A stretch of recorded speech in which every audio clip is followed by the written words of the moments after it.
brain exhausted, I'm thinking awkward. Lanes, I make you eat a plate of sausage made from Lorraine and Bobby. I may be modest, you paying homage on crazy honor. That you can't wait to comment on my mistakes and my blunders. Hey, I wouldn't trade it for nothing. I'm the most hated, but play, I'm taking your date and your woman. Oh dang, your date is your woman. I trade her later if you want her. And she bring friction like Raiden and Blanca. Statements behaving like Saint dangerous when drinking angry. The same with a mama. Pain with no gain is a bomber. Hit you with sticks.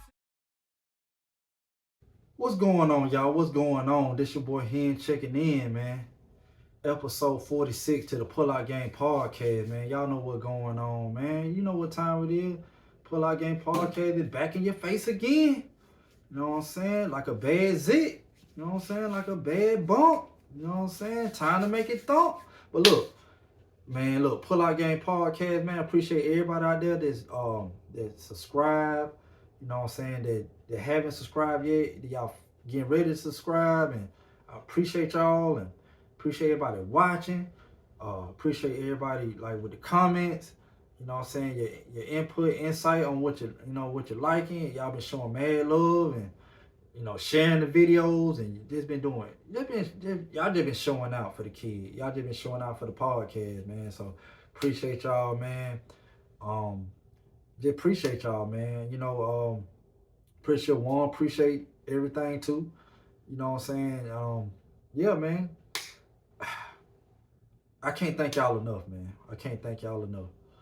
And we finna get into these jerseys, man. Y'all already know this the home of the most wildest, most dangerous, most craziest, most different, most unique jersey collection of all time, man. You know what I'm saying? Of all time, man. And I want to say something too, man. A lot of people throwing the word around the GOAT this, GOAT that, GOAT this, GOAT that, GOAT this, GOAT that. Old McDonald had a phone. I'm talking about everybody saying GOAT. You know what I'm saying? For basketball, for football, baseball, for rappers, who the best actor of all time, just all kind of stuff, man. Like who the best golfer, the best tennis player, who the best spelling bee speller. Like it don't even matter. They got the word GOAT, GOAT, GOAT, GOAT. I just want to say, I want to give a shout out to LL Cool J because he started that GOAT stuff. You know what I'm saying? He don't get enough credit for that. They don't give him enough credit. LL Cool J started that GOAT stuff, man. He dropped that album called GOAT. You know what I'm saying? And which means greatest of all time, which he say he's the greatest of all time. And LL Cool J music is dope as hell. And if he say he the GOAT, I ain't got no, no gripe against that. LL Cool J one of the greats. You know what I'm saying? And LL Cool J feel in his heart that he the GOAT. And he came up with that acronym GOAT. Not GAOT like Floyd Mayweather said. You know what I'm saying? That's another topic for another day. Damn, Floyd, how you misspell GOAT like that?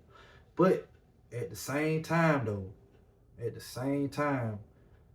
got to get back on track with the LL Cool J stuff. He the one made that word popular to this day. And people are still saying it to this day. Still saying it. The GOAT, the GOAT, the GOAT, the GOAT. Like, you know what I'm saying? The LL Cool J don't get no credit for it. He should have copyrighted that. He should have patented that or something.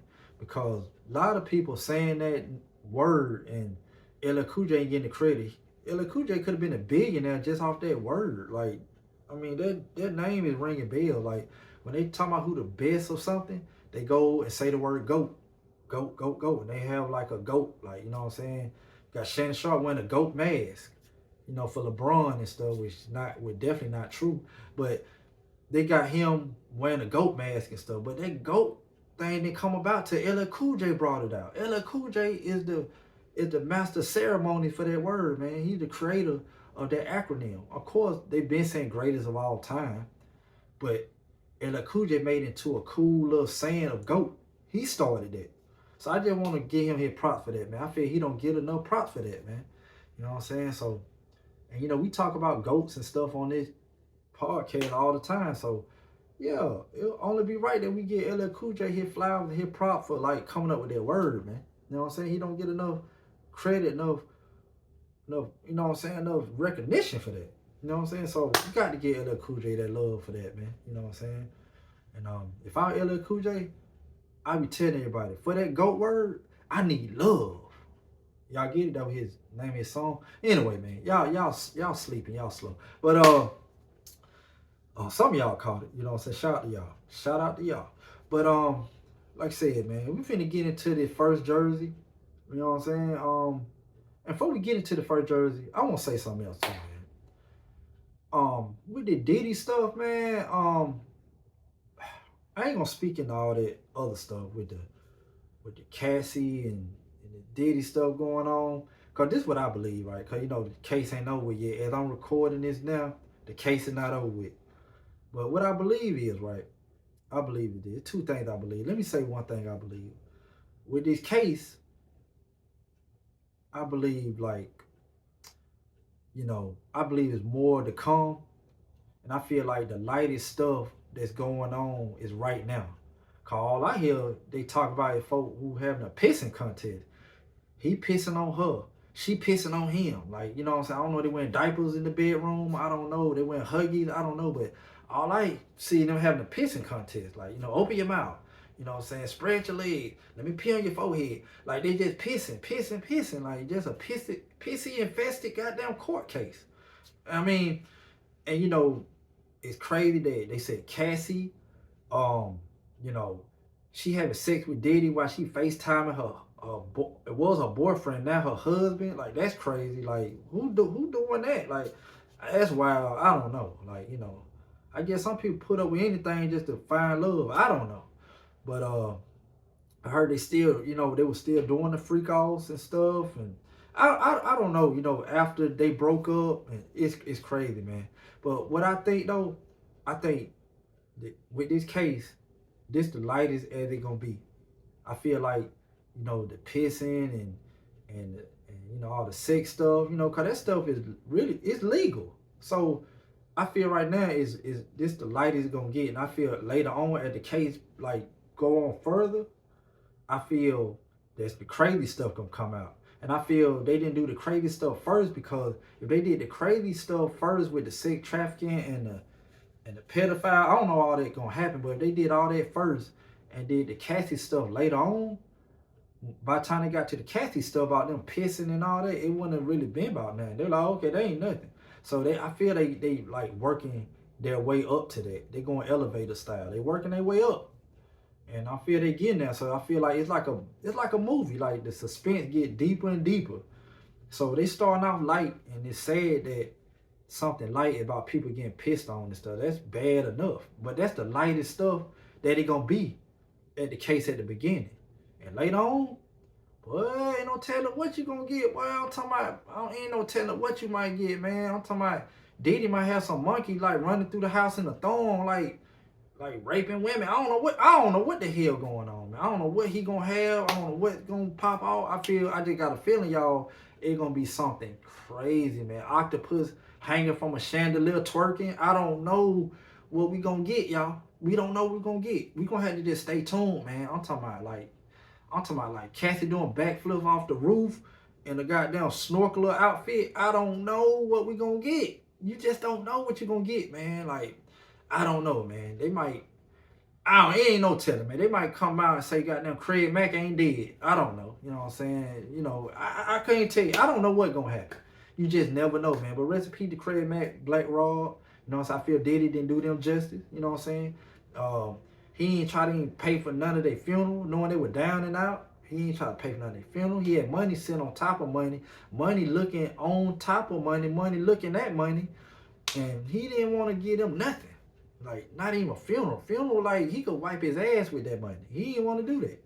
So I thought that was dirty. But, I can't tell nobody where to put their money at, But it would have been nice, you know what I'm saying? That's like giving a kid $5 for goddamn some Girl Scout cookies. Like, that's how his money would affected his bank account. It would have been that less of affected. But I don't know. Diddy didn't want to do it. I don't know, but it's all good though. But you know what I'm saying? But that's crazy with that though. You know what I'm saying? So I feel like they're gonna lead up to the suspense of like bigger, crazier stuff. They just taking it light right now. They're just doing light work, light pissy work right now. People pissing on people and they pissing back on other folks, and I don't know what the hell going on with that, man. You know what I'm saying? They drinking they Sunny D and they purple Kool-Aid and like goddamn letting it go. You know what I'm saying? I don't know, just letting it go on people. I get that on you toilets no more Diddy. How just pissing on the people. You know what I'm saying? They're using the people for toilets. You know what I'm saying? I guess that's the new thing. Ain't no new thing over here. But I guess that's the new thing over there in Hollywood. You know what I'm saying? You go to people's houses. Where all the toilets at? Oh, we ain't got no toilet. We just gonna piss on the next person we see. So I don't know. That's crazy. But yeah, man. Another thing I want to say too that kind of baffled me about the Diddy situation. You know what I'm saying? We're gonna get into the jersey, y'all. Y'all know the jersey coming. Y'all know what time it is, dog. Y'all know how to pull our game podcast get down. But had to speak on some things. Had to speak on some things, man. No Diddy. But yeah, we actually is talking about Diddy right now. But another thing I want to speak on too. With the Keefe D situation. Keefe D, he got locked up, right? They had all the evidence. They built up all the evidence all through the years. Pop been dead for like, I don't know how many years, 30 years. He been dead like a lot of years. And like they had nothing that I heard about on the case. Like I didn't hear no evidence. But I guess through the years they've been building up evidence. And then of course, Keefe D went to prison. You know what I'm saying? They locked him up because, they found enough evidence that he killed Pop. And of course, he told on himself too on Vlad TV. That was crazy that he did that. But nevertheless, they found out enough evidence. Because he could have said it all day, but did they get the evidence? You know what I'm saying, too?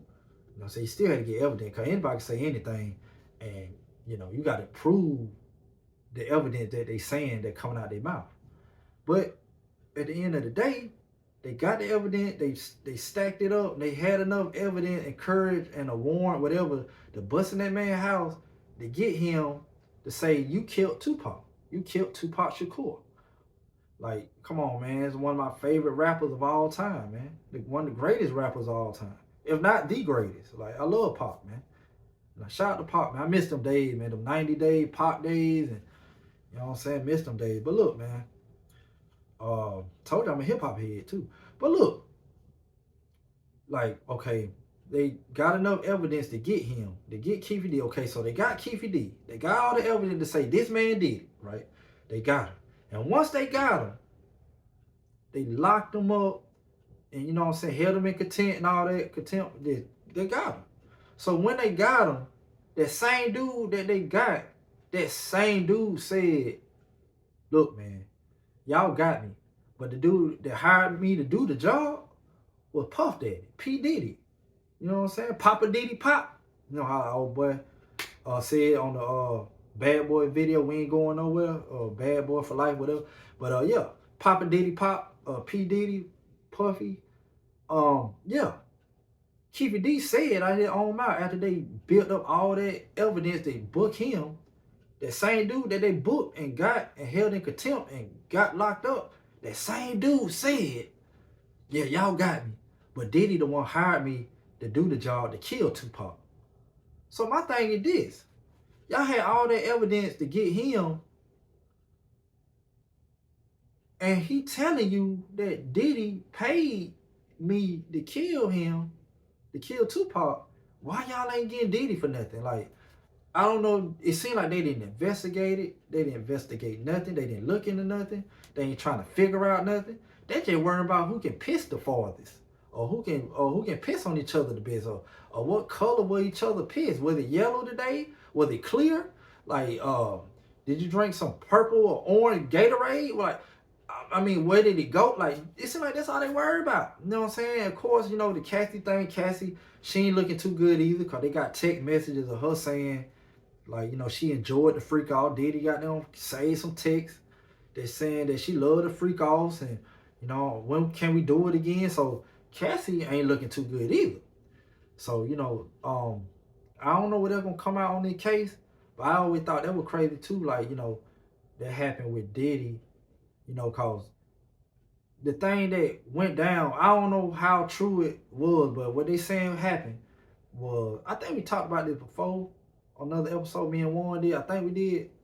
But like I said, what happened? They saying what happened. I don't know how all the way true this is, that Diddy hired Keefe D and his boys to knock out Pac. Cause Pac was like, from Diddy's standards, like, what Diddy was saying, like, was ruining Biggie's image. You know what I'm saying? He wasn't ruining Biggie image to me. You know what I'm saying? 'Cause I was just listen for the lyrics. And I like just Biggie style and I like Pac style. But, you know, in Diddy eye as a businessman, I think Diddy was thinking like, you know, Pac trying to ruin Biggie image. And, you know, at the end of the day, Diddy know that Biggie image is a big part of him. You know what I'm saying? And, you know, Pac was saying like, you know, women were letting Biggie sleep on their couch. You know what I'm saying? And you know, he wearing Versace, he had a fake facade, and you know what I'm saying, his whole repertoire is just fake. He ain't no real gangster like he claimed he is. And you know, Pop was so big at the time, you know, Diddy was saying like, man, we gotta get rid of this dude, man, because I mean, come on, man, this dude like messing up my cash cow. And you know, the cash cow ain't gonna be hitting good if his reputation is ruined. And Diddy knew that. So Diddy got the Crips and he asked Keefy D and the boy to take out Pop. And he paid him half up front to take out Pop. And when he paid him half up front, they went and did the job. And when they did the job to kill Pop, I believe that the reason Keefy D locked up because they said, wait, Keefy D told this what happened. And so after that happened, you know, so they came to Diddy for the rest of their money after they don't kill Pop. And, you know, they were looking for Diddy. Diddy was like, he was ducking off, man. He was somewhere goddamn having a freak off party somewhere kind of next door to Bin Laden. Like he was somewhere up there. He couldn't find, cause nobody found him. He was nowhere to be found. And so they were looking for him. So I guess Keefy D and the boy, cause a lot of Keefy D boys didn't get paid. You know what I'm saying?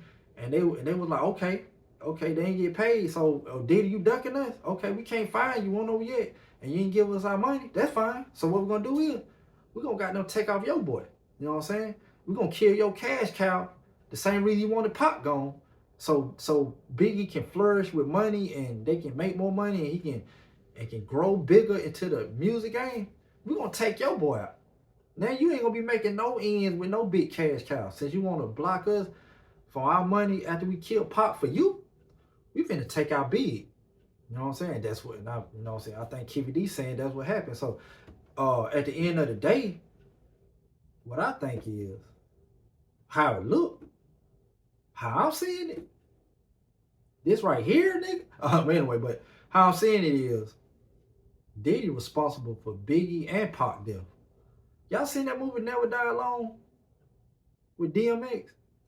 Like, if y'all didn't see the movie, that movie dope. It's deep and it got a big meaning to it. That Never Die Alone movie title is a big meaning in that movie. Like DMX was killing people, but he wasn't killing people directly. He was killing them like by association or through other ways. Like he wasn't directly killing them.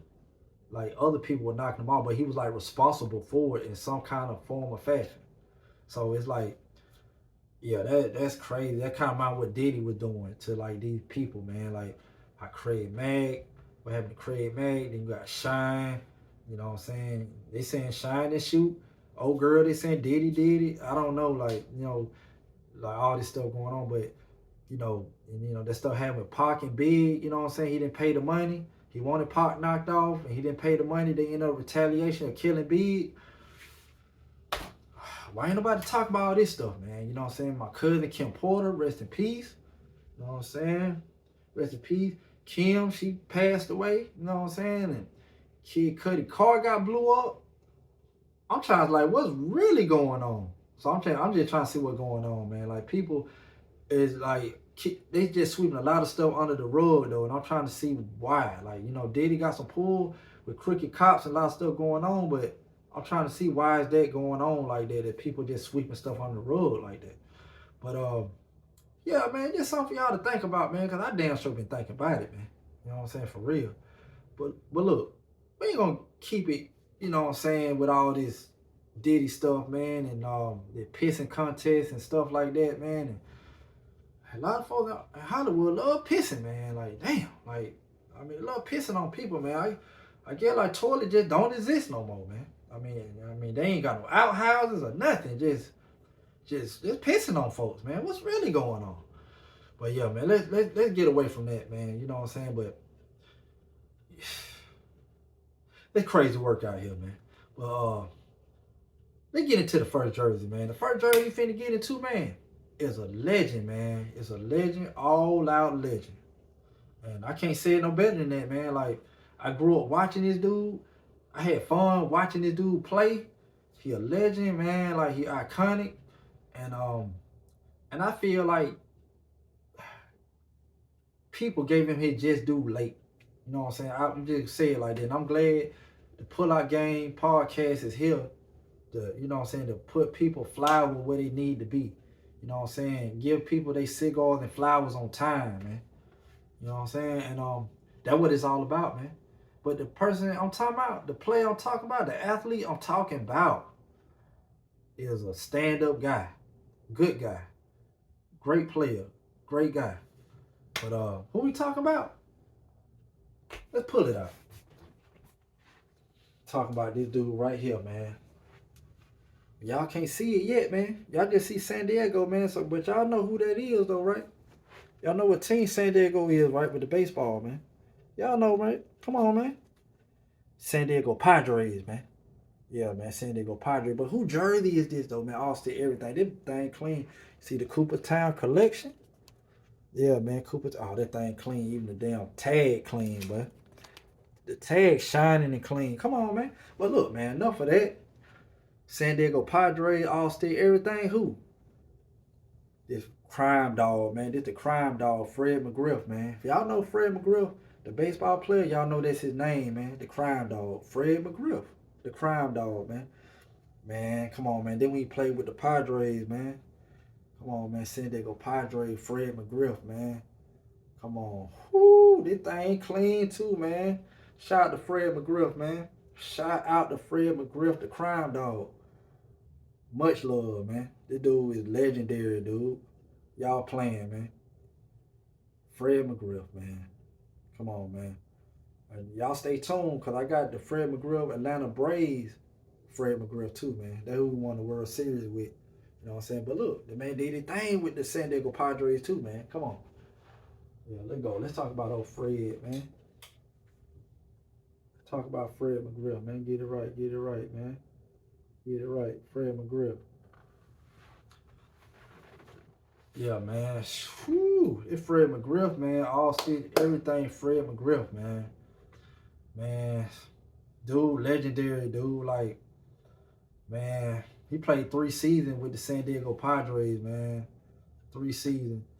And but this whole time he was there, he put on the show, man. But look, before we get to that, I want to say this, man. Fred McGriff was born October 31st. Tampa, Florida, October 31st, man. So what October 31st is, man, that ain't nothing but Halloween. AKA Halloween, man. You know what? That's dope. That's different, man, because it's a lot of athletes you never heard, like, really, their birthday be on Halloween. Shit, not even just athletes or entertainers or stars, just people in general. Their birthday is on Halloween, man. Like, you don't really hear that a lot. But it's a homegirl I know, you know what I'm saying? She got a birthday on Halloween. Her birthday is on Halloween. And her sister's birthday is Christmas Day. And then she got a brother, his birthday on Valentine's Day. I'm like, damn, man, like, them goddamn jeans right there, them family jeans is like holiday-ish. Like, you know what I'm saying? Like, damn, that's dope, man. You know, they might got a nephew birthday on Groundhog's Day or some shit. Like, I don't know. That's crazy, man. But, you know what I'm saying? And the uncle birthday on Thanksgiving. I don't know. Yeah, but that's dope. You know what I'm saying? His birthday, October 31st, Halloween, a.k.a. Halloween. And look, man, he went to Jefferson High School and all that. But look, 1981, the New York Yankees signed him. And they gave him a $20,000 bonus, man. $20,000 bonus. You know what I'm saying? And then in 1982, he got traded to the Toronto Blue Jays. The Yankees traded him to the Blue Jays, Toronto. And he did his thing there. But when he was drafted, not drafted, but traded to the Blue Jays in 1982, he really just sat there for a minute. He really didn't play for real, because he didn't make his major league debut with the Toronto Blue Jays till 1986. Damn.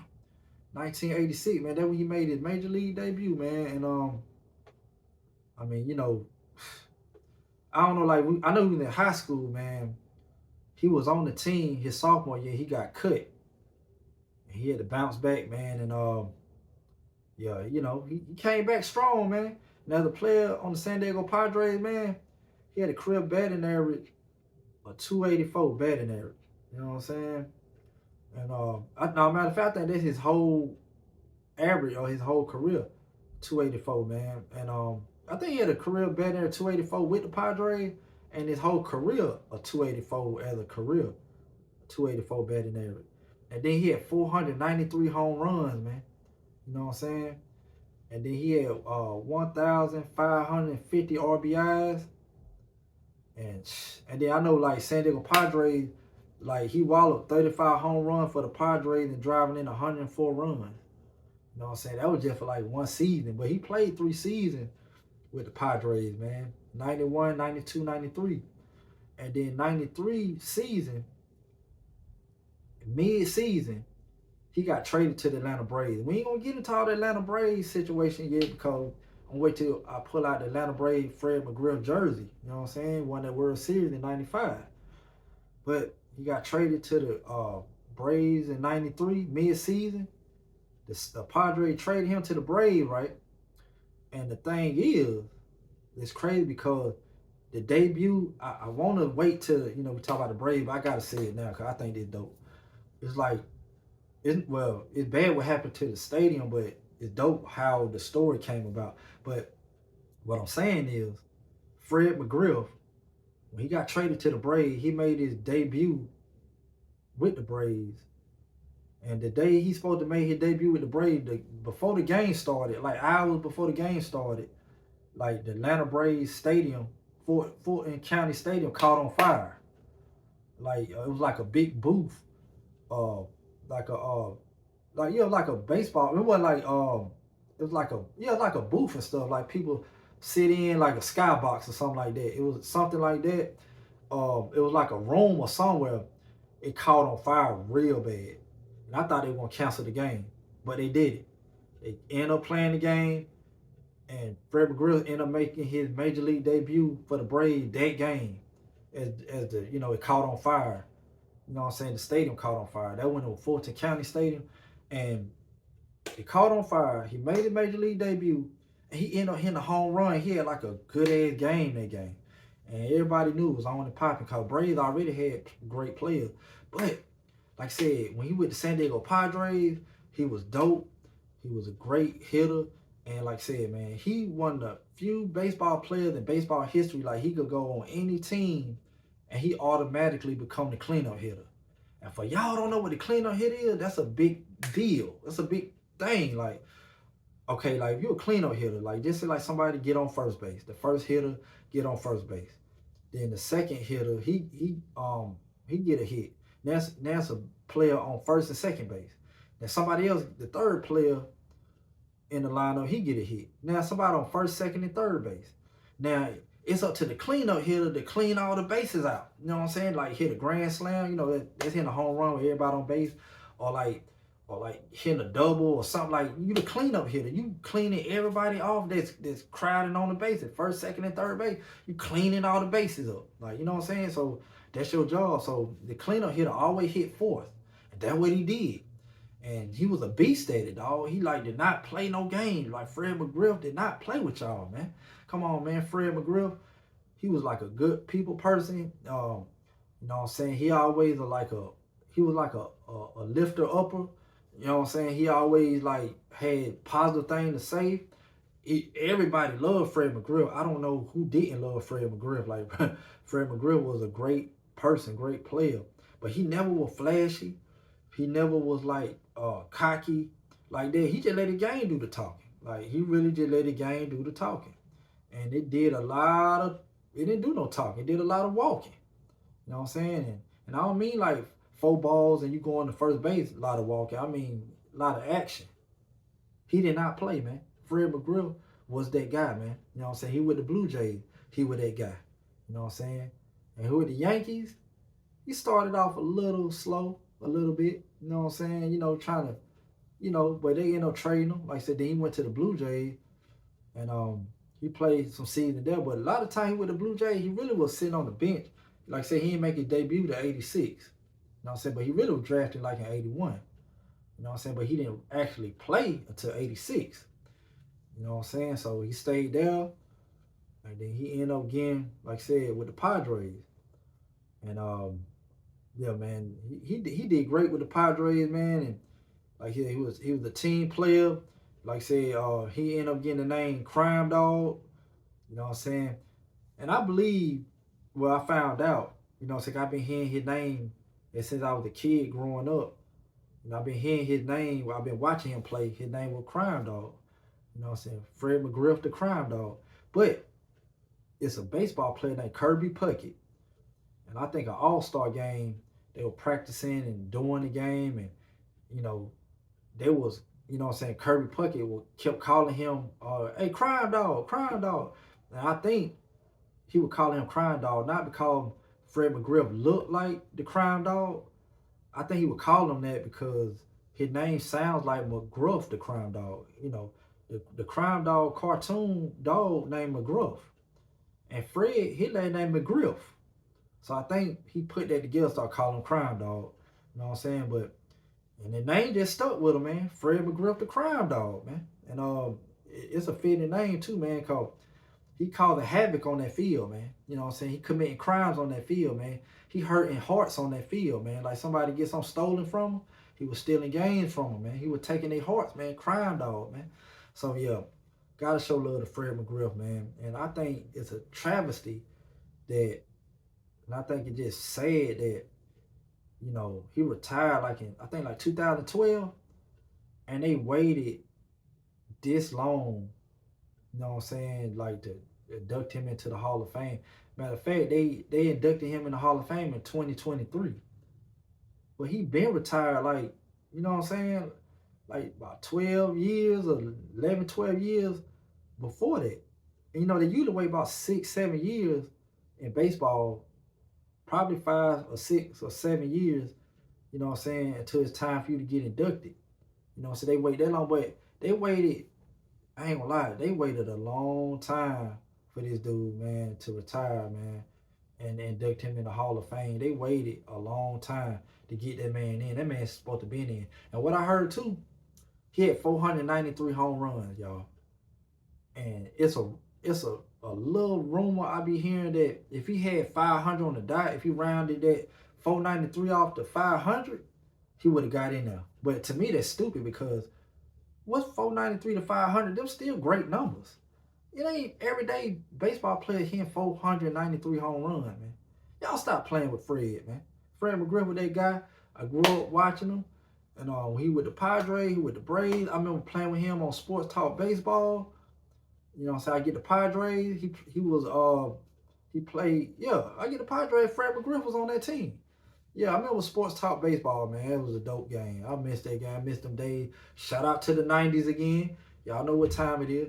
But yeah, man, Fred McGriff was that guy. And what I'm finna do for y'all, I'm finna share out their jersey one more time. Yeah, man, Fred McGriff, man, number 29, man. When he with the Braves, though, he was number 27. But, you know, you tell you love them 20, them high 20 numbers, man. You know, so this Fred McGriff, man, all still everything, man. McGriff, Fred McGriff, the Crime Dog, man. It crazy. Soon as he got traded to the Braves, that same day, one of the skyboxes caught on fire. Bad. You know what I'm saying? Like a sign, man.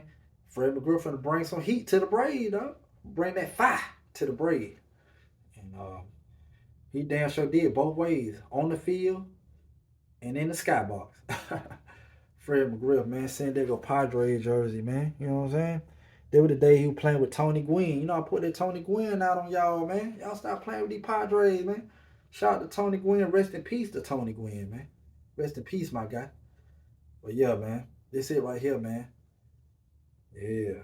Showing that Cooperstown collection again. Yeah, man. That's it right here, man. Fred McGriff, man. The Crime Dog, man. Y'all stop playing with Fred McGriff, the Crime Dog, man. Ooh, this thing clean, boy. Stop playing with him, man. Yeah, Fred McGriff all-stick everything San Diego Padres jersey, man.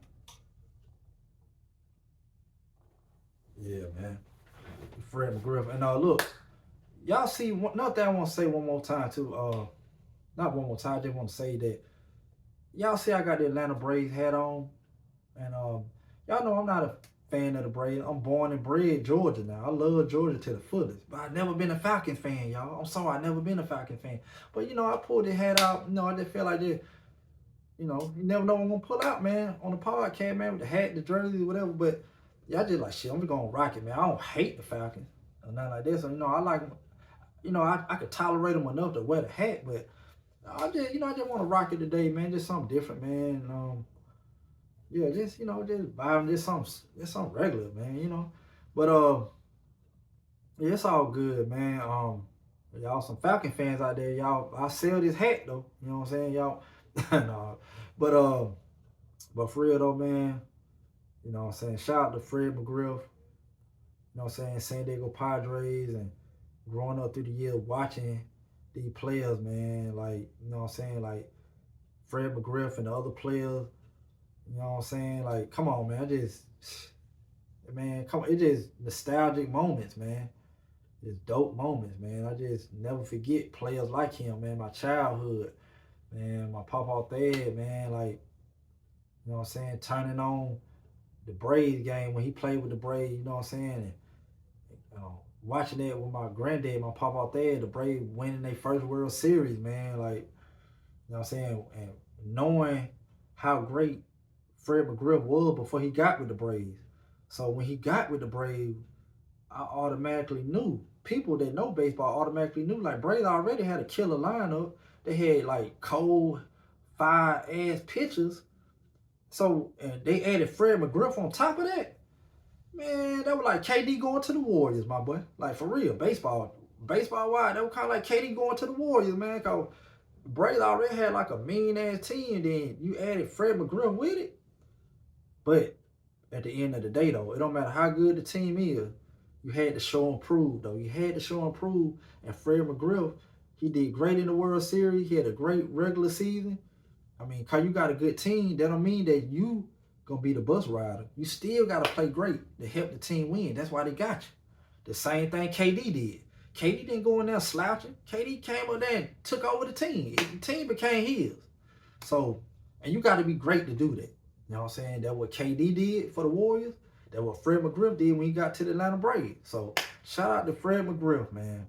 And y'all some idiots waiting that long for Fred McGriff to get in the Hall of Fame. What y'all waiting on? Fred McGriff, he had to wait that long to get in the Hall of Fame. Are y'all playing? Y'all got to be playing, dog. Come on. When I first heard it, I'm thinking in my head, I thought Fred McGriff was already in the Hall of Fame. This Fred McGriff, man. The crime dog. Y'all see this, man. Y'all see this jersey right here. This dude is not playing, man. I love pulling out these jerseys. I love, like, showing y'all what time it is with the jersey and who the player was, man. Like, they golden, dog. Come on, man. What we doing here, man? The upper echelon players, man. Iconic figures, man. And you know what I'm saying? So, y'all stay tuned, man. Because we got some more where this came from, man. And y'all hold it down, man. This Fred McGriff, all stitch everything San Diego Padres jersey, man. And I'm up out of here, man, like a light bulb. Choo!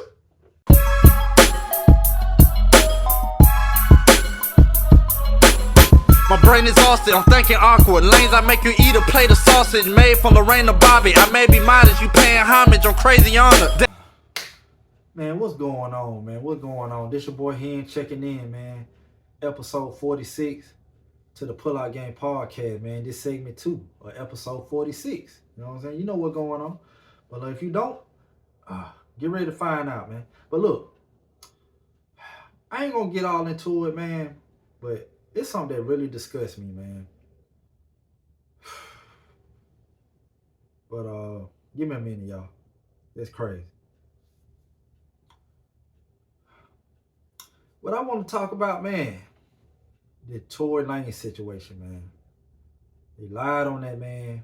You know what I'm saying? Ran that man name through the mud, and just destroyed his reputation. And on top of that, that man got stabbed in prison 10 times from this Mexican dude that got life in prison. And all that because Megan Thee Stallion and her friend lied on Tory Lanez. Megan Thee Stallion went on Gayle King. She went on her Instagram live talking about, yeah, Tory, you know you shot me. You know what's up. You know what happened. And she knew the truth the whole time. Megan Thee Stallion had a documentary talking about it. She talking about how depressed she was, how everybody was dogging her, saying like, you messed up a black man's career and you lied on him. And this before they even knew the facts. They didn't know the facts at all. And they were dragging her in. She was depressed in her room. She didn't record. She didn't go on tour. She didn't do nothing. Now, all of a sudden, this come out. Can you imagine how they look at her now? You know what I'm saying? And then on top of that, too, you lied on Tory Lanez. And then on top of that, you like stab your best friend in the back by having sex with Tory Lanez. Because you knew your best friend was like dating Tory Lanez. So I'm like, what's going on, dude? Like, Megan Thee Stallion seemed like a real snake out here. Like she got snake vibes out here, dog.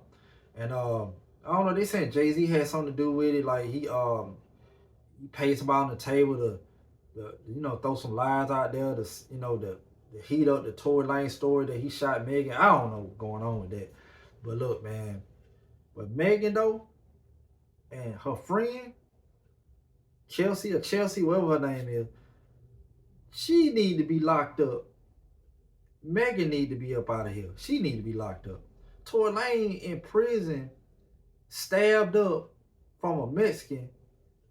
You know what I'm saying? I heard from like the background of the story, they had no beef. It was just like a setup. It was like a hit. Because soon as he got stabbed, the next day, that news came out about he didn't do it. And a lot of people saying this too.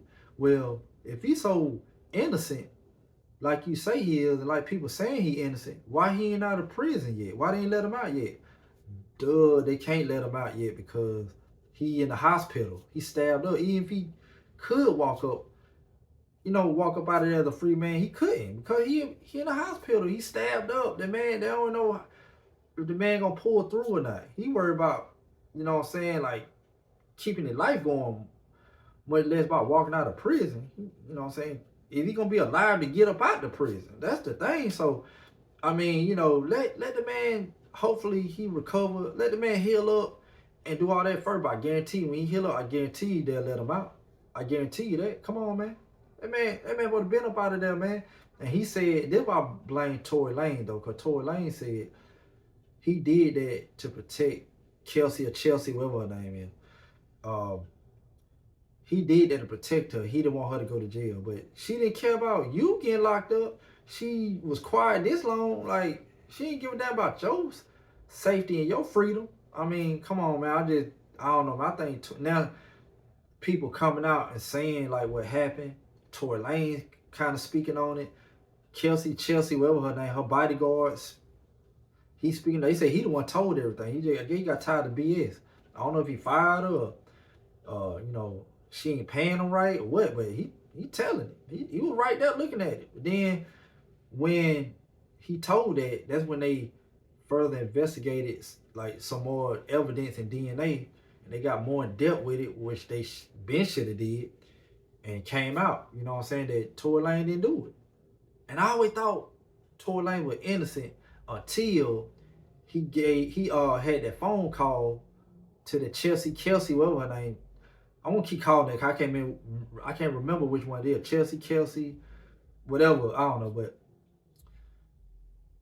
I thought he was innocent, all the way innocent, until he did that phone call. When he did that phone call right after he got locked up, he called Chelsea, and he called her, and he was like, yeah, I'm sorry for everything that went down, and I'm sorry. Like, I hope you accept my apology. I hope you get past this. So when he said that, I thought automatically he did it. But come to find out, he was apologizing for having sex with Megan while they was talking. That's what he was apologizing for. Cause I think back on it, he ain't saying about no guns or nothing. He ain't apologizing for shooting nobody. He was apologizing and he was saying sorry about everything that went down. He was talking about he's sorry that she found out that Tory was having sex with Megan. That what was going down. That's why they were sorry. That's why Megan and the Chelsea girl stopped talking. That's so, I mean, all that makes sense now. So Tory Lane didn't do it. So I jumped the gun on that one because I always thought he was innocent till I heard that phone call. Then when I heard the phone call, I started getting different signals like maybe he did do it. But come to find out, that man's still innocent. You know what I'm saying? And, you know, after that phone call later on, I started thinking, like, I don't know. I still don't really know if he did or not. But I was on the side that I thought he was innocent, like, the whole time. You know what I'm saying? He put aside that phone call. Because he never technically, like, ratted himself out on that phone call. So that's why I still gave benefit of the doubt. Because I was saying, I don't know what they could be talking about. And come to find out, they weren't talking nothing about that shooting. They were talking about the love and hip-hop stuff. They were talking about, you know, the sex that he had sex with Megan Thee Stallion. He at the same time having sex with Chelsea girl. So I mean, that what that was, man. So free Tory Lane, you know what I'm saying? Get Megan up out of here. Get the Chelsea girl up out of here, man. They lied and kept that stuff going, man. But at the same time, I blame Tory too, because Tory, this your life on the line, man. This your life.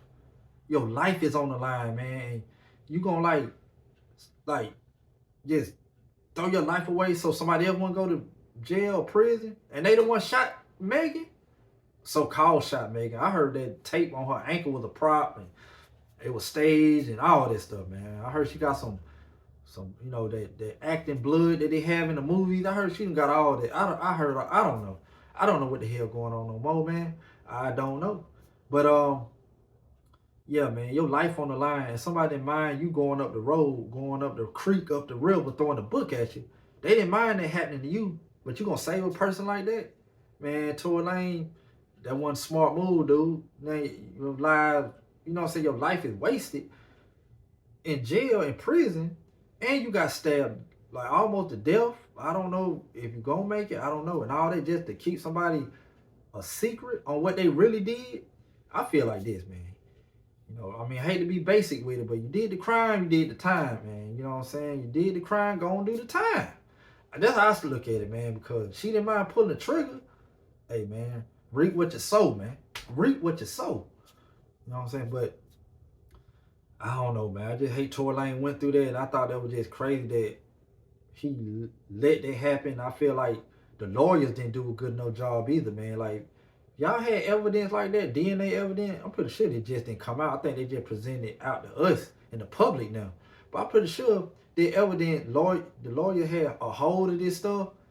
And I don't know, Jay-Z kidnapped the evidence and they got it back. I don't know. They said Jay-Z got something to do. I don't know what the hell going on. But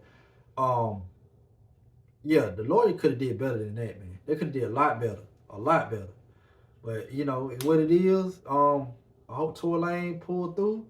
You know what I'm saying? Speedy recovery. You know what I'm saying? Easier said than done. You got stabbed 10 times, man. Like, so, I don't know, man. You know, Pop and 50 Cent, man, you know, even the game, they, you know, rap about they got shot, you know what I'm saying, 5 times. And 50 Cent, he got shot 9 times. Pop got shot 5 times. And I think Game said he got shot like 5 times or 9 times too. So, you know, they live to rap about it. Maybe Tory Lane can pull through, hopefully, and rap about it. You know what I'm saying? So you survived 10 stabbing, man. Yeah, that's a good feat to climb, man. That's a tall mountain to climb right there, man. I hope he pulled through and he could, you know, live to talk about it. You know what I'm saying? But yeah, that's messed up. Like, you know, you gotta watch the women that, you know what I'm saying, the company you keep, period. But you gotta watch the women that you hang around too, man, cause they fine and they dime. Don't mean like, you know, they always on time. You know, and what I mean by that, don't mean that they always gonna be there for you, man. They always gonna be rocking with you like that. They always gonna be like in your best interest. You know what I'm saying? So I'm just saying, just, you know what I'm saying, just watch your surroundings out there, y'all. You know what I'm saying? Men and women, man. You know what I'm saying? Like, men, y'all talking to these women, watch yourself, man, who you talking to, man, cause all of them ain't about that, man. You know what I'm saying? You see how that girl try to set up Gucci. You know what I'm saying? I don't know if Jeezy had nothing to do with it or not. They say he did. I don't know if he did, but you see, like, you know, the girl got up with Gucci, man, and you see what happened after that, man. You know, he had to pull it click. You had to pull it out, man. You know what I'm saying? You had to pull it out and do that, man. All costs about trying to set them up. So yeah, y'all just be careful with that, man. And women out there too, man. Like I don't really hear too much. Men setting up women though. I don't really hear too much of that. I mean, it's possible, but I don't really hear too much men setting up women. Now, I could be wrong, you know what I'm saying? But I don't really hear too much of that. You know what I'm saying? Men setting up women, you know what I'm saying? Like why? Cause I mean, why? I don't know. It's just, I mean, why would women set up men too? Like that don't make sense. But I don't really hear that instance or situation where a man setting up a woman, like taking a woman somewhere. Well, I see it like this: a man could be got into it with a woman, and she like say some disrespectful stuff, and to the point like she talking mad stuff and talking greasy, talking crazy, and then the man ain't gonna hit the woman that was talking crazy, so he fake play nice and play kind, and he take her somewhere and they kick it, and then he might get his sister to come beat up. I mean, it could be an instant like that, but for like set up for like money and stuff like that, I don't really ain't too many men set up women like that. Like take them somewhere and they get set up to get shot. It don't really be like that. You know what I'm saying? Well, then you got an instant where it might be like two couples that married and one having an affair on the side, like the man having an affair and he take the woman somewhere, and and the other woman like kill her, and the side girl kill her because she won't be the main wife, and they bury her somewhere. I mean, it could be something like that, but like I said, at the end of the day, you really don't hear a man setting up a woman, but you hear all the time a woman setting up a man. But I mean, it's what it is though. Like part of life, I guess. Like that's the way things happen. I mean, so it's up to y'all to be careful out there. I want all my people out there to be careful, man. All my Pull Out Game podcast subscribers, be careful out there, man. All everybody that's watching, be careful, man, who you talking to. You know what I'm saying? It's rough out here, man. You know what I'm saying? A lot of people out here cutthroat, man. You know what I'm saying? But yeah, we've been getting to the next jersey, and yeah, free Tory Lanez, man. Yeah, man. Megan Thee Stallion and Chelsea, yeah, get them up out of here, man. I think they should switch roles, man. You know what I'm saying? Tory Lanez be free. They should be what Tory Lanez is. You know what I'm saying? So that's what it is, man. But it's all good. We've been getting to the next jersey. And this dude right here, legendary motivational speaker. He doing like big things, man. He doing like well, he did big things and stuff, man. Like, you know what I'm saying? No Diddy, you know what I'm saying? But he was handling his business on that field, man. He was not playing no games. And he was playing games, but technically he was not playing no game. But we finna get into the jersey, man. Iconic player, groundbreaking dude, just monumental in his own right, man. And just a great all-around player and like positive dude, man. And he had like a lot of ups and downs, and we're gonna get into it. But the player we talk about, who the jersey finna pull out, man? No other than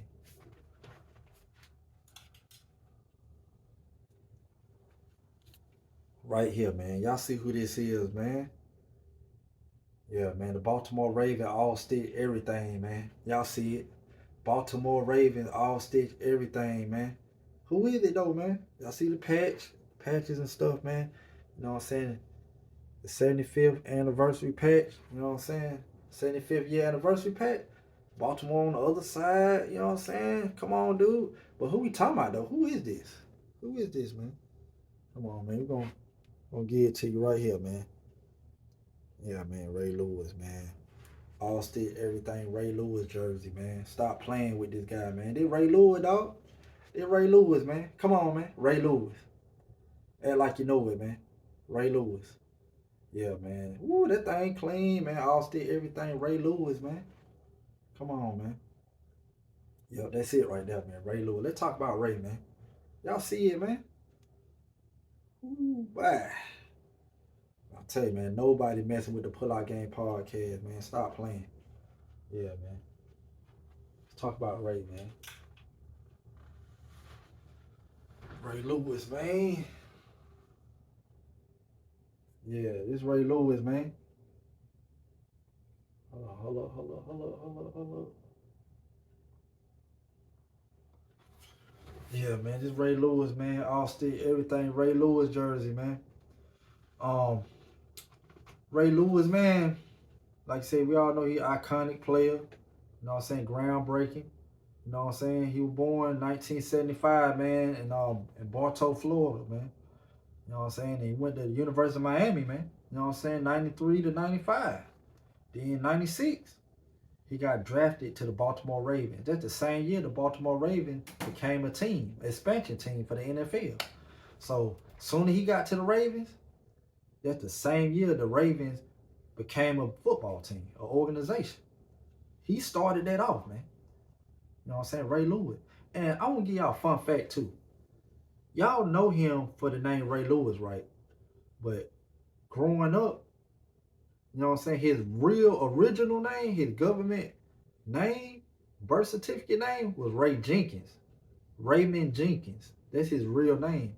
And the reason his name became Ray Lewis because he didn't get along with his dad good. His dad was like, went to prison and he just didn't see eye to eye with his dad. So what happened was Ray Lewis, or Ray Jenkins, his mama had ended up having this boyfriend that he got real close with. He got real cool with, looked at him as like a real father figure. And his last name was Lewis. So he got rid of the name Ray Jenkins because he couldn't stand his dad, and he took on the name Ray Lewis as, you know what I'm saying, his mama boyfriend name. You know what I'm saying? His mama boyfriend name wasn't Ray, but the last name was Lewis. So he adopted that name. That's became his name. He changed it to Ray Lewis. So yeah, man. So he took on the name Lewis. He got rid of Jenkins, and it was on and cracking, man. Like, yeah, dude, just that name became a household name. You know what I'm saying? And in year 2000, man, dude was like, come on, man. They're like one of the best defenses of all time, man. Like the 2000 Ravens, the 76 Pittsburgh Steelers, and the 85 Bears, man. Like, them might be like the three best defenses of all time. You got the Seattle Seahawks, you know what I'm saying, with Richard Sherman and boy, Legion of Boom, you know what I'm saying, and they did their thing too. But I think, man, the Baltimore 2000 Ravens team, man, it was not a game. And then they had he had a best friend, Ray Caruth. He ended up shooting up his baby mama and while she was pregnant and killed her and stuff like that. And I remember like that Super Bowl that was going down, it was a lot of rumors around Ray Lewis. Like, did he have something to do with it? Did he try to help Ray Caruth cover this up? And they were trying to like get Ray Lewis, but Ray Lewis ended up playing and going to the Super Bowl, and he ended up winning. He ended up putting up big numbers, and he won the Super Bowl, and he won Super Bowl MVP, and I can't remember if he won Super Bowl MVP that year, or I know he won it the second time he won his Super Bowl, but I don't know if like Flacco, the quarterback he was with, I don't know if he won the Super Bowl MVP or did Ray Lewis win. I can't remember. We'll get back to that. But all the odds was against him. They were talking about he might get locked up because they trying to say he was a accomplice with Ray Caruth helping him kill the baby mama. It was a lot of stuff going on about that. But Ray Lewis, he prevailed, man. He had a great game. He blocked out all the noise.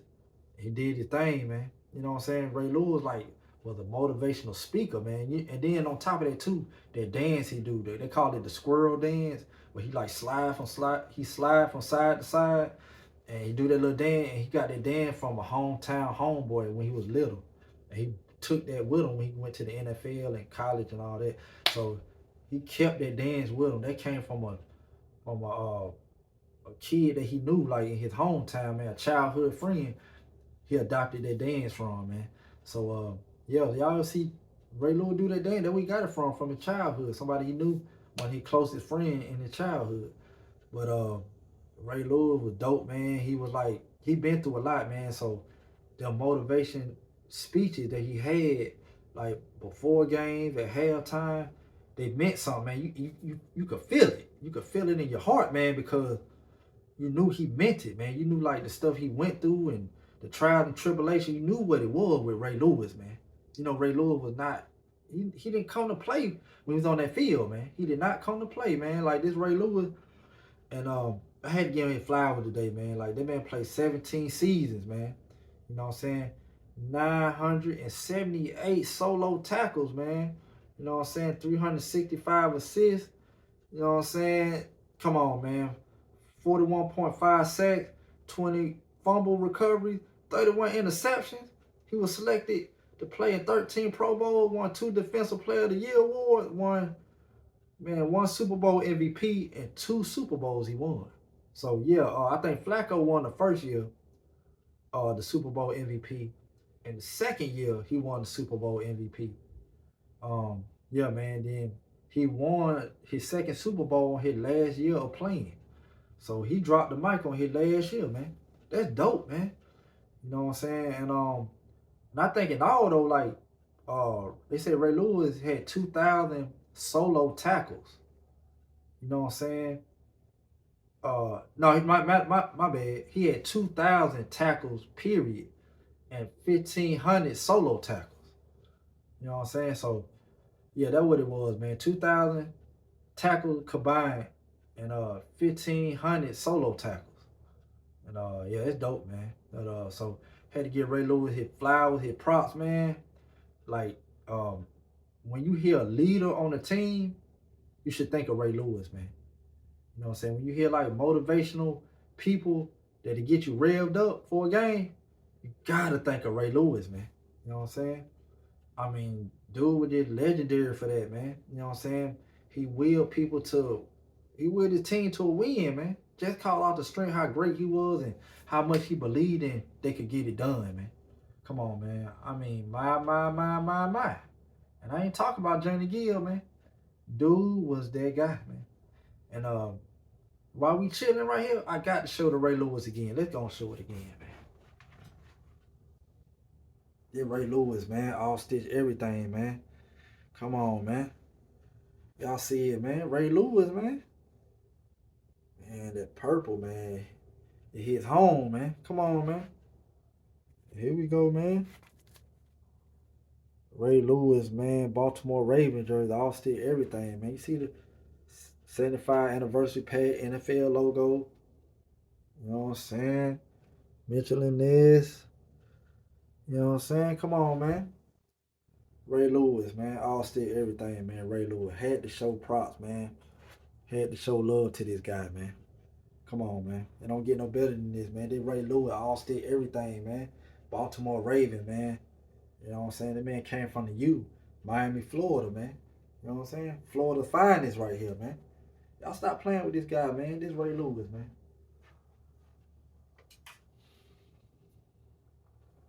Yeah, man.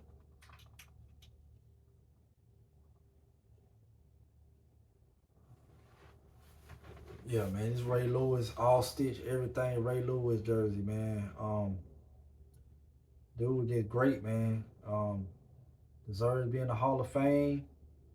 Dope player, dope spirit.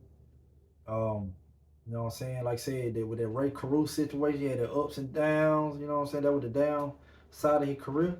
But you know, he bounced back like a bad chick and won the Super Bowl. You know what I'm saying? And he was a heavy contributor in that Super Bowl, man, with a lot of sacks and a lot of assists. And I mean, come on, man, dude, like, you know, rushing the quarterback. And yeah, man, Ray Lewis just that guy, man. And Ray Lewis, like I said, he won a state championship in wrestling when he was in high school.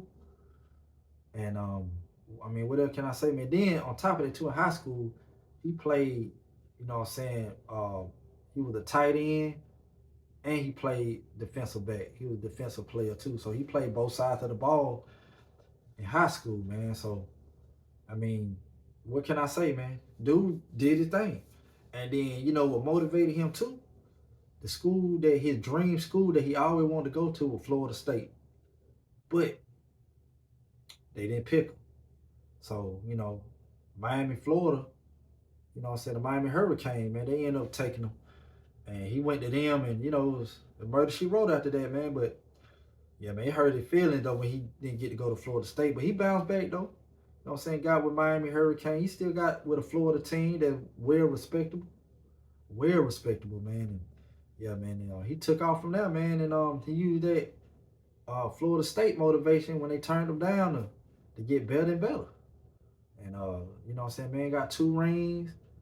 And, come on, man. Like, dude, like I said, man, Defensive Player of the Year awards, like, the one of the greatest leaders of all time on a sports team. One of the greatest leaders, period, they ever play sports. So, that's dope, man. So, it had to show love to Ray Lewis.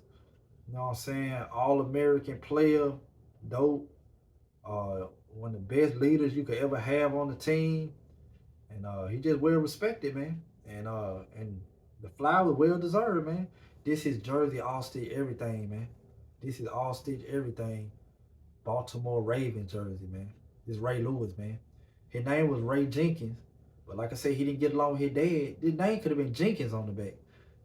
Jenkins. Jenkins. It could have been that.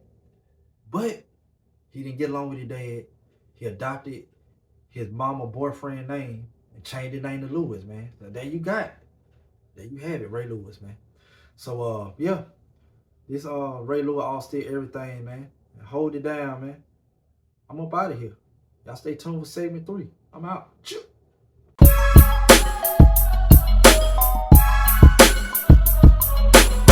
My brain is exhausted, I'm thinking awkward. Lanes, I make you eat a plate of sausage made from Lorraine and Bobby. I may be modest, you paying homage on crazy honor.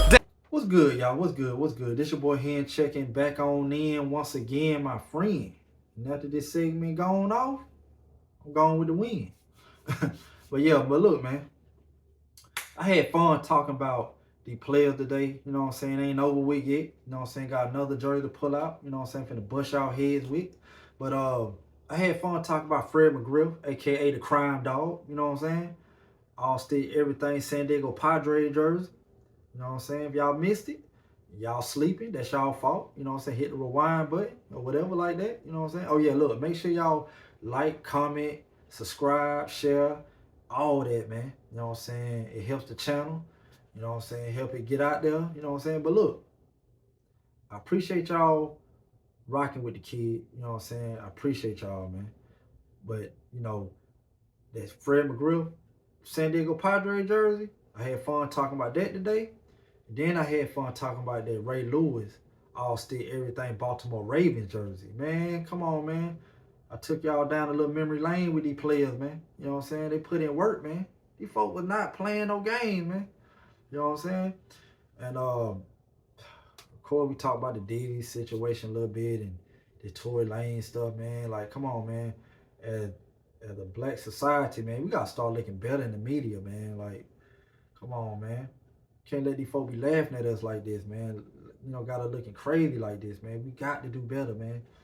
And both of them cases with the Tory Lanez and the Diddy stuff, it's always black on black.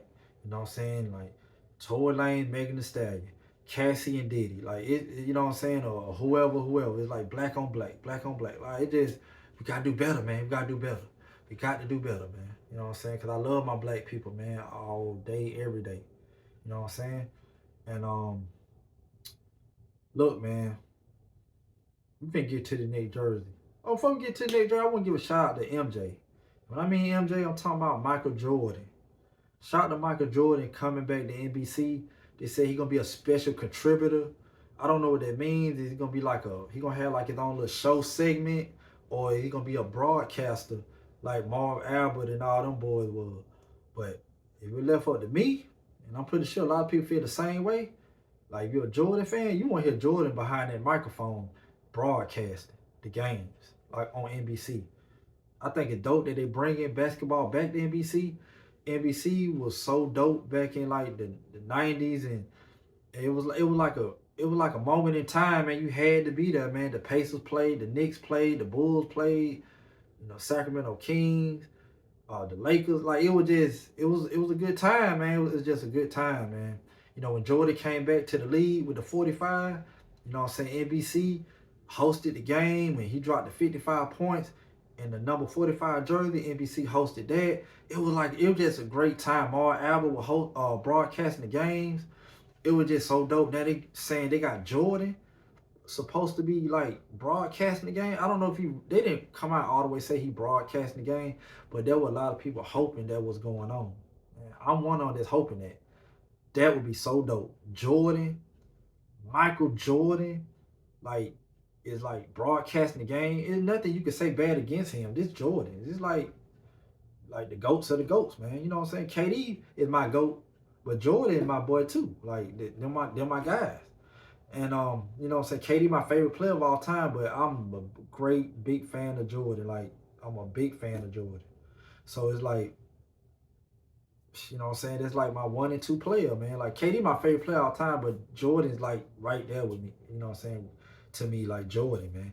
You know, I just been a big fan of KD. Y'all know me, man. I'm a KD fan, dog. Like, don't knock it. I'm just a KD fan. Y'all can knock it if you want to or not. I'm KD fan, but I can't take away nothing from that man, Michael Jeffrey Jordan. He is that guy. You know what I'm saying? I know my basketball. I'm not stupid. And I hate to say it, man, if somebody do something wrong and somebody be flopping all over the court or so crying over foul, I feel Jordan gonna check him because he gonna speak it and tell it the way he see it. And he don't think that flopping stuff gonna work. He gonna tell it like you see. He gonna like it's soft, it's whack, it's weak, and he don't like it. And Jordan gonna check people for that, man. That's on the court. And thank God my boy KD don't do all that flopping. He really don't whine on calls like that. He and now players do it. Even players back in the 80s and 90s, they get a call or they didn't get a call. They'll complain here and there. I feel KD complained the same way like a 90s player would. He don't really do that flopping and complaining like that. So I don't think they're gonna really have nothing to do with KD, but a lot of players that do a lot of flopping, yeah, I think Jordan gonna be checking them on that, man, like a lot. So I'm ready for it. I'm glad Jordan back. I hope he broadcasts. I don't want him to do no little segments. I want him broadcasting the game, man. I hope he is. I know he's gonna do great at it because Jordan got a sense of humor. He tell it like it is. He got a high basketball IQ with the game. So it ain't gonna be no but greatness, man, on that mic. So I'm waiting on it. I hope Jordan be on NBC, and shout out to the league for bringing basketball back to NBC, man. Come on, man, that's dope. That's dope, man. That where basketball belongs on NBC. You know it'd be dope? I'll tell you what it'd be dope, man. If we could get Michael Jordan broadcasting with Marv Albert. Let's pay some money to bring Marv Albert back. We need Marv Albert back on the NBC field, man. Like the NBC type of field. Michael Jordan mixed with Marv Albert. And can we get like a Mark Jackson with it too? Like, come on, man. Like, you know what it'd been dope too? Hey, y'all, you know what it'd been real dope? If Michael Jordan was broadcasting the games on NBC with Kobe. Oh, my goodness. Kobe and Michael Jordan broadcasting the games on NBC? Are y'all kidding me? Y'all got to be. Man, come on, man. Man, what? That would be so crazy if Michael Jordan and Kobe Bryant were broadcasting the games on NBC. You know how much flopping and like crying that they would be checking? They would be checking these players. They would not give them no leeway to be flopping and crying and whining and having Kleenex all over the court. I mean, you know what I'm saying? Player having their period coming on and all that stuff. I ain't talking about WNBA players. Not talking about the WNBA. I'm talking about the men players that be crying all the time. Like, the period's always coming on, man. Like, go and get them some always, man. Or something, man. Like, they always crying. Kobe and Jordan would definitely check them players, man. Can you imagine Kobe and Jordan? Like, the two assassin killers on the court would be broadcasting it and speaking and bringing that mentality to the broadcast booth. Man, come on, man. That'd be crazy. But, yeah, rest in peace, Kobe. You know what I'm saying?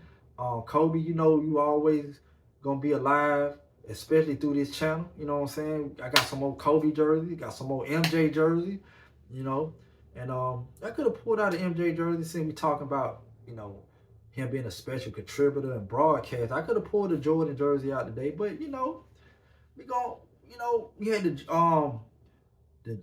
Jordan pullout challenge, and that thing still heating up. That thing still hot. So what I'm saying? So I ain't gonna bring out no more Jordans just yet. No more Jordan jersey just yet, man. Cause when I hit y'all with that football Jordan jersey and the flu game Jordan, all that, man, I'm like, hold on, man. I need to give them a little break from Jordan, man, cause they ain't caught up to that yet. But it what it is though, man. We definitely gonna see some more Jordan jersey, some more Kobe jersey, some crazy Kobe jersey. Rest in peace, Kobe. But yeah, that been crazy though, man. Kobe and Jordan broadcasting the NBC game. You know what I'm saying? NBA on NBC game. You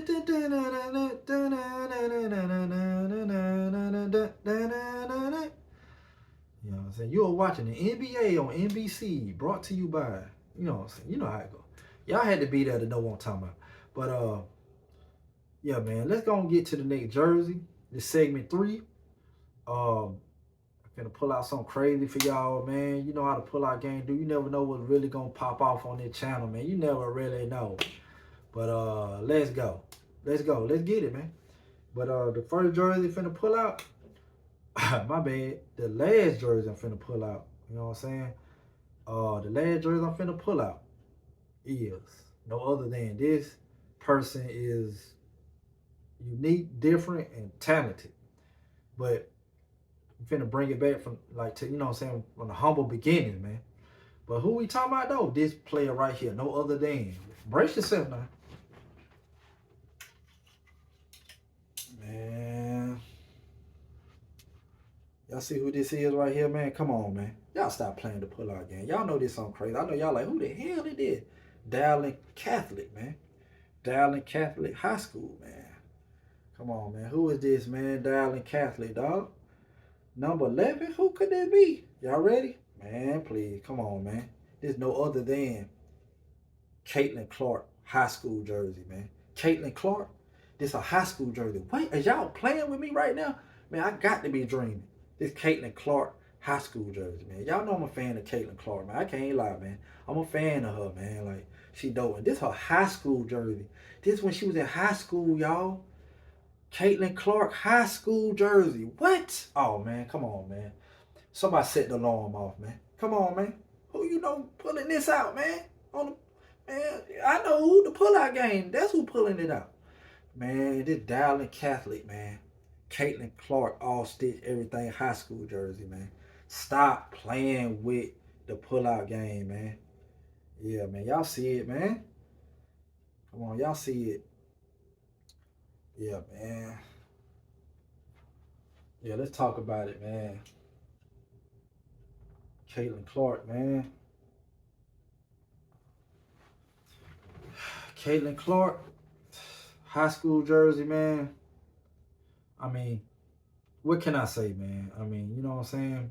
Her sophomore year, she averaged 27.1 points a game, 6.5 rebounds, 4 assists, and 2.3 steals a game, man.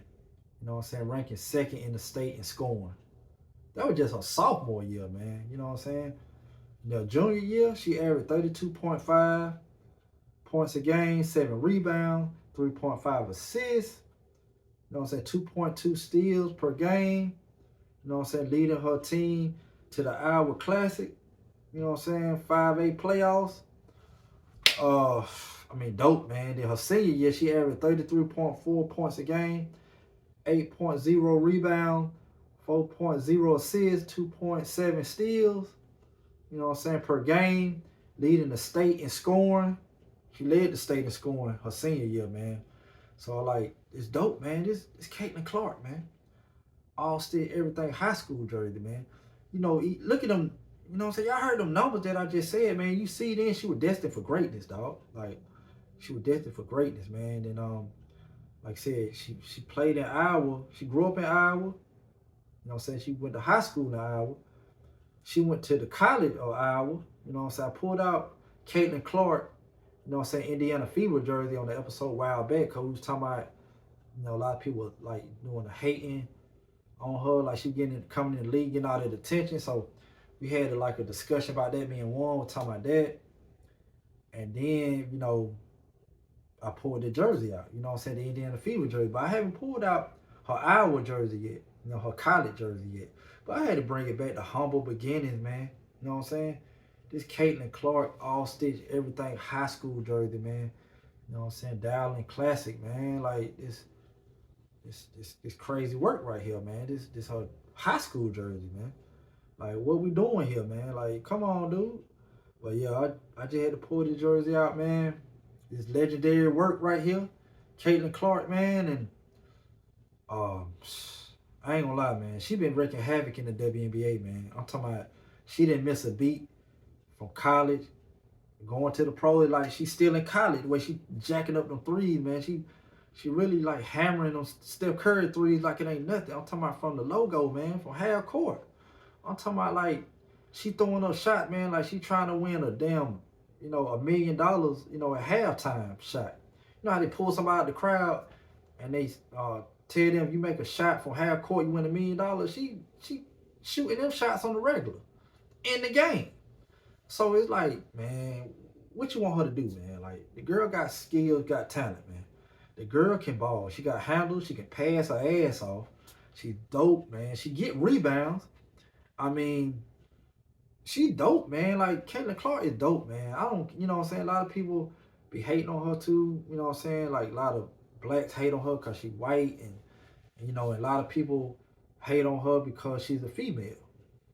You know what I'm saying? But I don't give a damn if she was a mongoose and she was the color lavender. She can ball. She can just ball, man. I mean, she was gifted, man. She got skill, dog. And people hating on her, you know what I'm saying, knocking what she doing. And like I said, I always love Caitlin Clark, that people talk a lot of stuff. But at the end of the day, she keep it quiet. She just go out there and ball. She one epitome of a player saying, I'm going to let my action do the talking. I ain't going to say nothing. I'm going to let my action do the talking. I'm going to do all the talking with my ball. You know what I'm saying? I'm going to do all the talking with the basketball. And she doing that, man. And she doing it well, man. Like, this Caitlin Clark, man.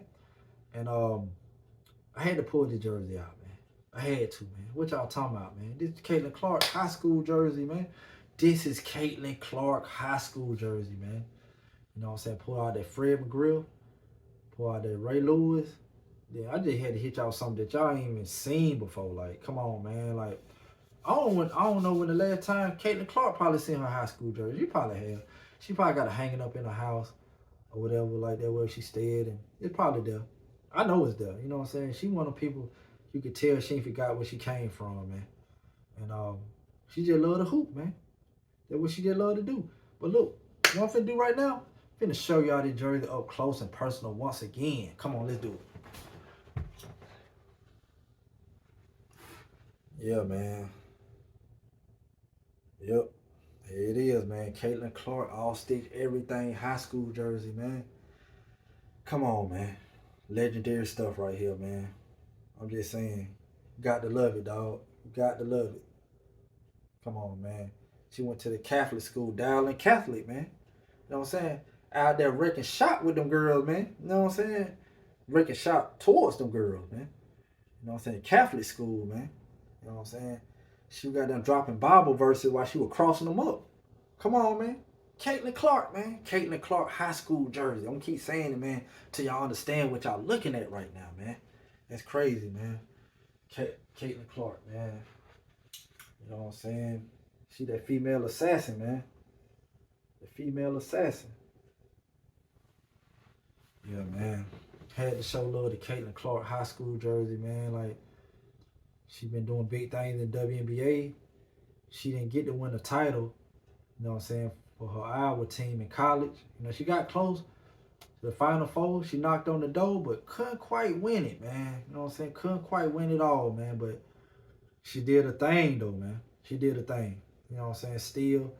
And, they got them NIL deals, so she was making good money.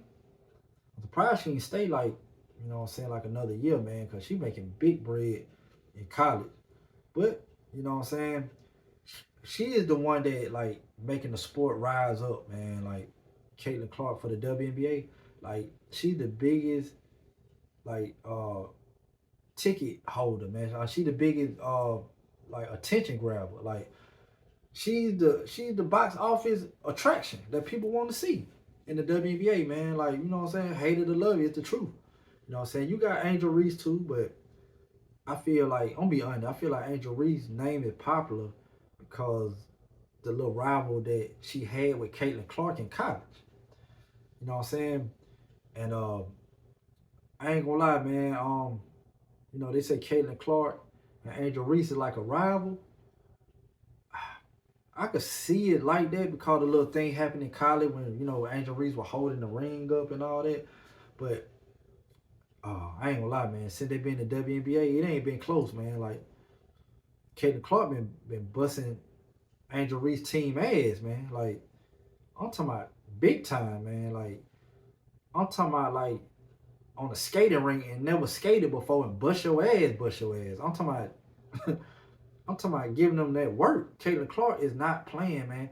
I'm be honest, man. While Angel Reese is only like, you know, on these sites and the Instagram apps and, you know, flirting and dancing, I don't see Caitlin Clark doing that. I see her nowhere. Only time I see her when she playing the game, when she doing like a All-State commercial or something like that. But other than that, Caitlin Clark she ain't doing no Instagram nothing. She like, why Angel Reese is out there on Instagram? Shit. That same time, Angel Reese doing an Instagram video, Caitlin Clark somewhere at somebody's gym, putting on like 4,000 shots. And it's really showing. It's really showing, man. So, well, you know, Angel Reese still doing the thing, though. We're going to see how everything play out. But right now, Caitlin Clark giving everybody that work, man. And this her high school jersey, man. All-State, everything. Caitlin Clark high school jersey, man. I mean, damn, man. Her junior year, she averaged 32.5. You know what I'm saying? And then her senior year, she averaged 33.4. So sophomore, she averaged 27.1. Junior, 32.5. Senior year, 33.4. Like, each year, she get better and better and better. Better and better and better, man. Like, she was destined, like, to be great. She went to Iowa College. You know what I'm saying? And she put the team on her back. She quite didn't make it. Like I said, she didn't make it all the way, but she was getting there. She was knocking on that door, man. You know what I'm saying? She was knocking on that door, just nobody didn't answer. You know what I'm saying? But she might win a chip in the WNBA with the Indiana Fever. You never know. But this where it started at right here, though, man. This is where it all started at, man, right here. Her high school days. Stop playing with Caitlin Clark, man. You know what I'm saying? So I had to pull this jersey out, man. Just do her prop. This jersey right here is so rare. Like, I had to pull it out, man. But y'all gonna see a lot of more rare stuff on this channel, man. You know what I'm saying? So, yeah, but we don't discriminate, man. I don't discriminate, man. I show love to the men and the women. You know what I'm saying? So, yeah, that's just what it is, dog. You know what I'm saying? Got to show love, man, where it's due. And this is one of the places where it do it, man. So, yeah, I had to show the Caitlin Clark All-State everything, man. And, yeah, man. It's another episode in the books. Y'all hold it down out there. If y'all haven't subscribed yet, please do that. Tell your friends to subscribe. Tell your mama, your cousin, your brother, your daddy. I mean, whoever, man. You know what I'm saying? Like your nephew, your nieces. You know what I'm saying? It don't matter who it is, man. The person that cut your grass, the person that paint your house. I don't care who it is, dude. Like, I don't care who it is, man. Tell them to subscribe. You know what I'm saying? And show love and you know, share these videos. And it's all love, man. Got nothing but love for y'all, man. And we're gonna keep being out here, man. I'm gonna keep giving y'all the content. And yeah, keep it moving. Like a fresh new U-Haul truck. And I'm up out of here, man. This Caitlin Clark All-State Everything high school jersey, man. Dowling Catholic, man. Stop playing with her, man. And we up out of here, man. When drinking angry, the same with a mama. Pain with no gain is a bomber. Hit you with sticks.